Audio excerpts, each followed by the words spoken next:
All right, hold on, everyone.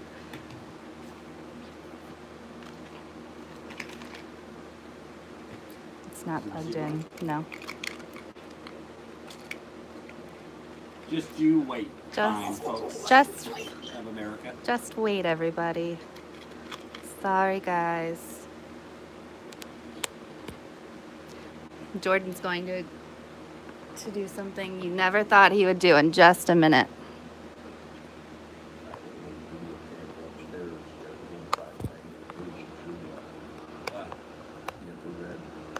Well, that's pretty. I used it and I went behind the light plant over there. And there's a room that's coming out of there. And there was one of the outskirts.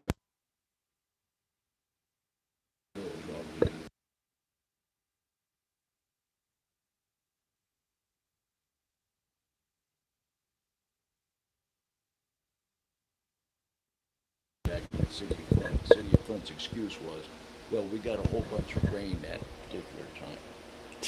Well, Are we rain lit? affects incoming We're lit. water. Hey, it's Jordan Sheridan live here, Flint, Michigan. Have been here the last few days covering the ongoing crisis. And don't let the state fool you. It's a crisis from everything I see.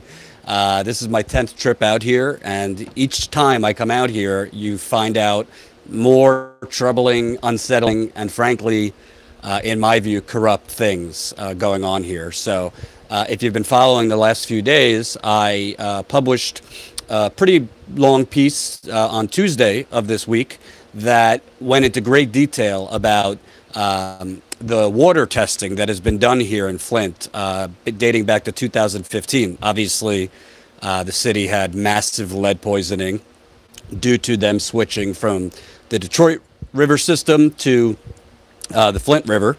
And essentially, you have the state and the EPA declaring the water now, restored and normal. So I looked into the testing. If you haven't read the story, the link to the story is right down there on the video. And what I found was very, very suspicious, to tell you the truth. Very small sample size, first of all. You also had records being used, written off index cards that the state and the EPA were using to basically surmise where lead service lines in the city were. So I'm here with Bernard Mader. Meter. You've lived here in Flint your whole life, and you basically, I was looking on the map you type in addresses, zip codes, and all these things, and you had almost 12,000 parts per billion of lead here where you live, and the normal limit for lead is 15 parts per billion. So 15 parts per billion is the normal level. You had almost 12,000, 11,846 parts per billion in March of 2016. So before I get into the other tests, tell me, when did you know there was a problem? Was the water tasting funky, smelling funky? What was your experience? The water started tasting really funny tasting when I made a cup of coffee. I had to dump it out because I couldn't tolerate the taste. So I went out and bought my own zero water filter because the city of Flint will not listen to the residents. And so you mentioned the zero water filter. Now that's different than the filters they were giving the residents, because the filters... The faucet filters do not filter out lead. They actually filter very little. I took a TDS meter and tested water in this apartment here, and it said 97 parts per million of something. Run it through the filter, it come out 92 parts per million. Now that tells me that filter is not working. So basically, the filter the state gave you, it filtered out a little bit, but you still had way too high levels. Faucets upstairs, I cannot use those faucet filters. They're too old. And the apartment down here can use the faucet filters because it's got newer plumbing fixture in the sink. So what I find interesting, you have in March of 2016, so over 2 years, Michigan Department of Environmental Quality comes over, and there's a test that shows 11,000 846 parts per billion. Obviously, well over 15 parts per billion. So that is toxic. I mean, if you're drinking that water, that's going to cause all sorts of problems. So that was the week of March. That was the date that was collected was March 2nd, 2016. Okay, so they come back March 9th, so the next week, and they tested through the zero water filter you were talking about. And they found 4 parts per billion of lead. So obviously, the zero water filter, in a week's time, it went from 11,846 parts per billion of lead all the way down to 4 parts per billion.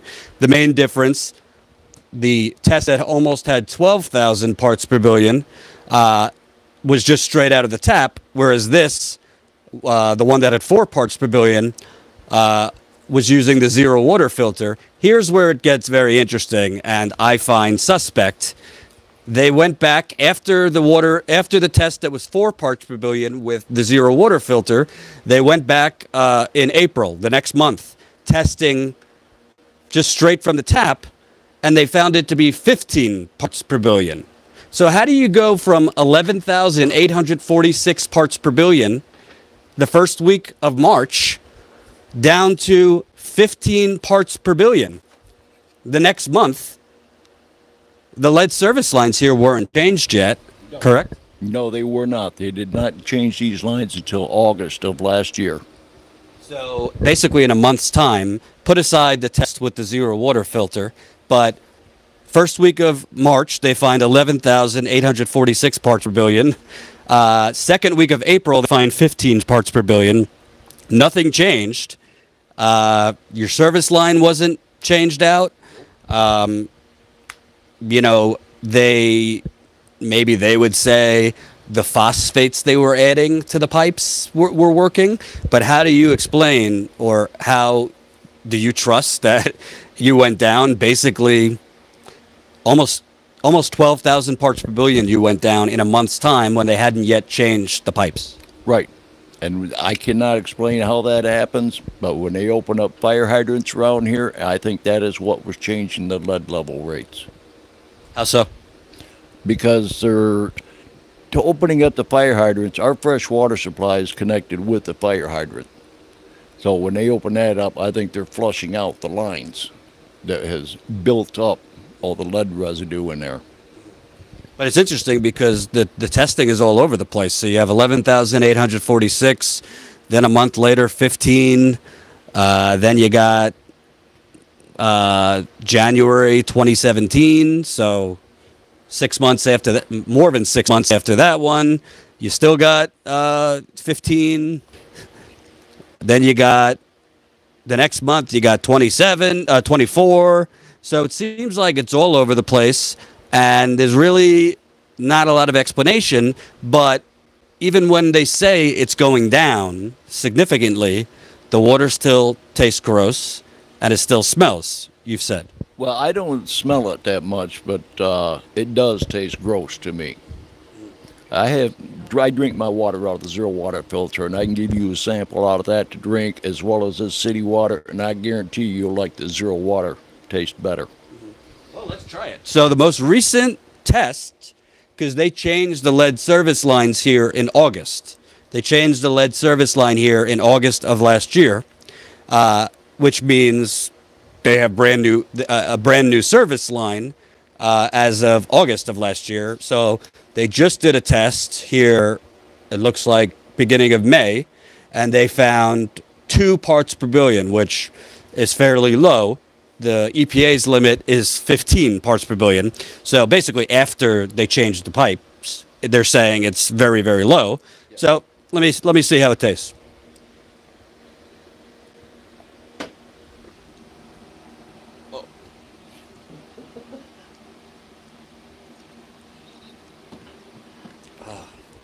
So the best way I could describe that is it has this like sharp bite to it.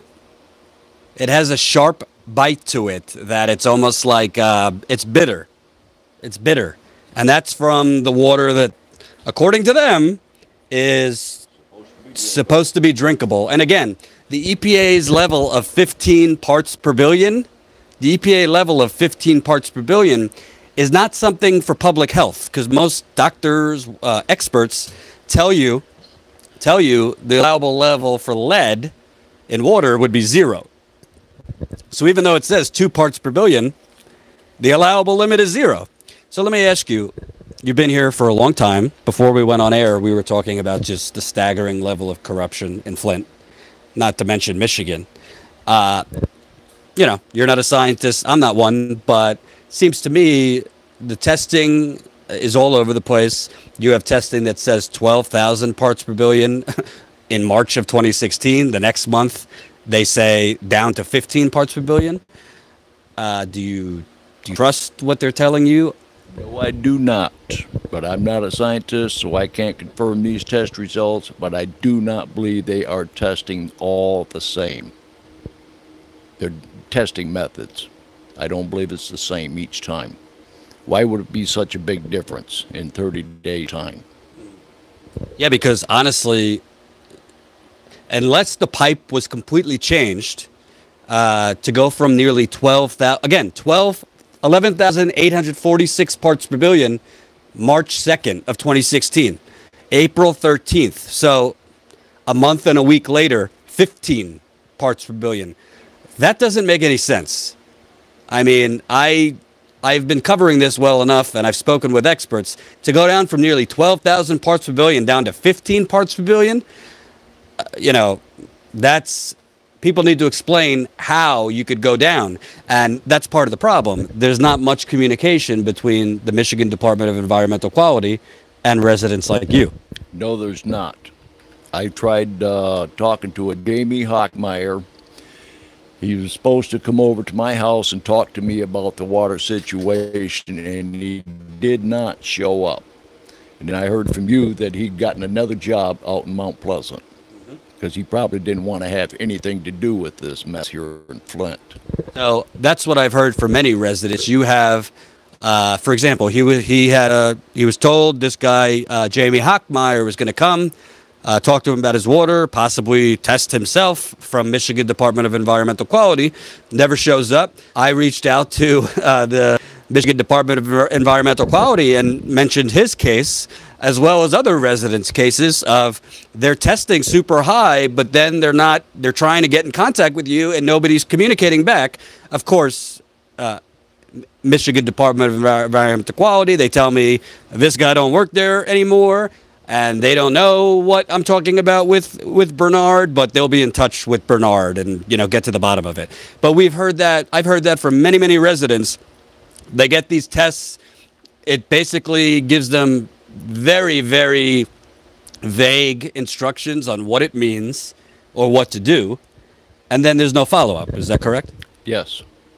So, the bottom line is, I just tasted it. It's disgusting. I would not advise, I'm not drinking any more of that.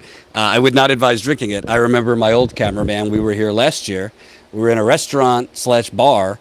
He drank from the tap and he spit it out because he said it tasted like chlorine to him. So you read my piece and you look at the EPA testing, for example. The EPA funded a scientist. He basically declared the water normal compared to other cities with old lead pipes, was his wording, based on looking at 34 homes. You have Michigan Department of Environmental Quality declaring, for 2 6-month periods, we've had it under the EPA's, action level. But I still see elevated lead levels coming back when residents test. You could see it online. You find residents testing themselves, and it's coming back well over 15 parts per billion. And they're still, I think they've only changed maybe a quarter of the lead service lines in this city. So do you think it's premature or responsible to declare the water safe? I think the state is being irresponsible. They recently said on the news there was 12,000 pipelines to be replaced in Flint. And now they recently said there are 14,000 lead pipelines to be replaced. And I feel those people should be getting bottled water until all the lines are replaced in this city. And obviously, the governor shut down the water stations a few weeks ago, and the majority of people in this city are poor. I mean, majority of people can't afford to go buy, stacks and stacks of bottled water. So, how do people? What do people do then? They're basically. I mean, you got yourself a much better filter, but for everyone else, what are they left to do? I'm not sure what they're going to do. That's why a lot of people are moving out of Flint. And if I had the money, I would move too, just to get away from this nasty water here. The city doesn't care. The state doesn't care. I mean, every day they're talking about these cases against these DEQ employees. They don't mention a word about Snyder, and his name should be right there along with the rest of them. When Snyder shut down the water pods, he said there's no reason for it because the water is testing under the federal limit. So he says. Who's doing the testing?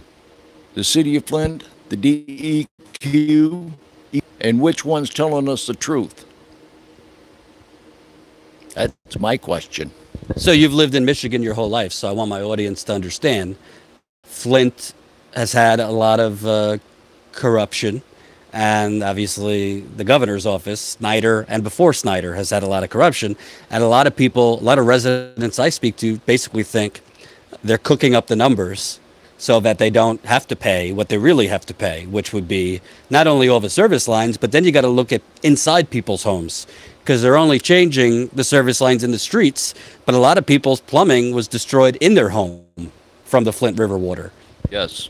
Last year, my landlord had to buy a new hot water heater for this place because there was so much crud passing through the lines that it plugged up the hot water heater, and he had to buy a new one. There was one day they opened up the fire hydrant, and it looked just like the Flint River. Coming out of the fire hydrant, going down the street, a stained to blacktop for a city block long. It looked just like the Flint River muddy water. Now, what do you do in that situation? I filled up my bathtub one day. I looked down at that. I didn't know whether I was going to get dirtier or cleaner getting into that water to take a bath. When was this? That was about 2 years ago. And when you shower or bathe now, are you using the zero water on there? No, because that thing can't filter out enough water fast enough. You experience any difficulties showering? I had problems with my arms, getting itchy spots on them, just like a lot of other people have had. Still? Too. Not now, I don't. I'm not having any problems at all out of the water. I just will not drink it. For the zero water filter, I would assume that's more expensive to buy. The filters are $15 a piece. Very expensive. But they filter out better than anything I have seen on the market. How long do they generally last? Depends upon how much crud you got coming into the water. When we had the muddy water coming in, I had to change it monthly. Now I change it about once every 3 months. So basically, I'm not good at math, but $15 a pop every 3 months, that's about $100 a year. Yes, it's very expensive. That's why when they were passing out filters, I got as many as I could possibly get for the future, because I am never going to drink this water again without it being filtered. And you look at, now they're talking about putting tax liens on people's homes that haven't paid the water bill, tossing them out of their homes if they don't pay the water bill. What are your thoughts on that? Because I just spoke with someone yesterday, said, I'm not paying this water bill. I can't drink the water. I could barely use it. They take like in and out showers. It seems like the state poisoned you, and now because they're not collecting their water rate bills, now they're threatening to toss people out. I don't agree with that, because why should people have to pay for something that they can't use? It's like if you went to a gas station and you bought gas and then you find out your car won't run on it. What would you do? You would want your money back and you would want your car fixed at their expense, not yours. But the same situation should be that one. Why should we have to pay full price for water that we cannot use? And I want to ask you because I've been here, this is my 10th time here, and I keep getting a recurring feeling. Residents basically feel like the state is basically through inaction and through essentially leaving you to kind of figure it out on your own. They're trying to force people out of Flint, poor people out of Flint. Do you feel that? Yes, I do, because Flint, when it was booming with General Motors, uh, people had the money to pay for things. Now that General Motors has pretty much left Flint, there's just no good paying jobs here anymore. And myself, I'm on Social Security disability. They're talking about raising minimum wage to $15 an hour. Well, that's going to make the cost of living on everything go up in price. My income does not match that. It won't even come close. And so they're just making the poor poorer than what they are. And let's talk about people you know in Flint, your friends, family, whomever. Uh, do you hear them still experiencing trouble with the water, whether they are drinking it, bathing in it, whatever? People you know in your circle, what's their experience been so as of late? Well, as far as I know, they're still having the skin problems at the places where they have not had the lead lines replaced at. And there's places in this neighborhood here that they didn't replace a lead line because it goes underneath of a printing shop. And the water line is going right in front of them. They just reroute it and leave that lead pipe in the ground. And they'd be done with this block. I think, you know, they're saying the water is restored basically based on however they're testing their methodology. But it seems to me you have well over half of the city that has not changed the lead service lines, still not drinking the water, and a lot of them are having problems when they bathe. I just interviewed somebody yesterday. Eyes burn when he showers. You said, people have been getting rashes, things like that. And obviously now it's the summer months, so you have higher traces of lead, more risk for bacteria. That's when Legionella is most at risk. So it seems to me kind of very, very dangerous to shut down the water pods when over half the city still has these damaged pipes. That's very true. And there's no reason for this to be taking place. The state should still be doing their job.